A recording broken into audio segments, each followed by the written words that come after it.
Welcome back, everyone. It's now 6:51. Republican Congressman Robert Pittenger joins me this morning to talk about the country's budget debate.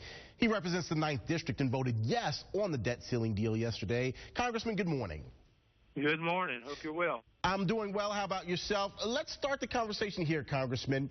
Why did you decide to vote yes so that we could reopen the government and raise the debt ceiling? Well, we fought a fight that, of course, I announced at my town halls last summer. It was a worthy objective, but an ill-fated strategy.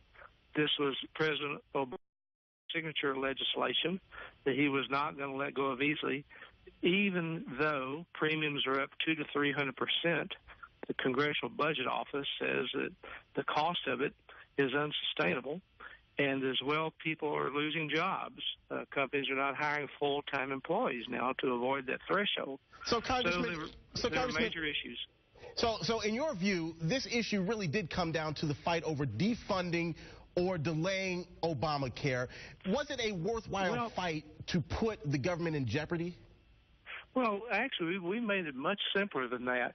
The only two requirements over a week ago, 10 days ago, to end the shutdown were to get rid of the subsidies for congressional members as well as White House people. We didn't think that was right. Of course, I had already committed I was not going to take the subsidies. I don't take the salary.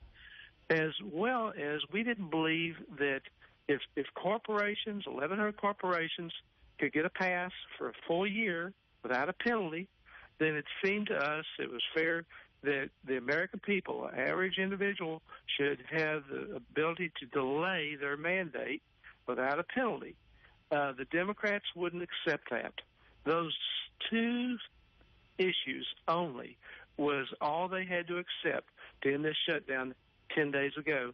That's indefensible. And yet we held for that, and they never would agree to it. They want to keep the subsidy. They want to give a favored participation for 1,100 major corporations that they have a relationship with. Well, the reality, that wasn't right. The reality moving forward is that in 3 to 4 months, we're going to be back at a similar situation where there will be negotiations over the debt ceiling, negotiations over funding our government. Are you expecting anything different than in the past? Well, I voted for it, and the reason why I did, Paul Ryan is one of the brightest people I've ever known. He wants some time. He's been working with Patty Murray over there in the Senate budget. And we have got to address the spending levels in this country. I don't care who you talk to.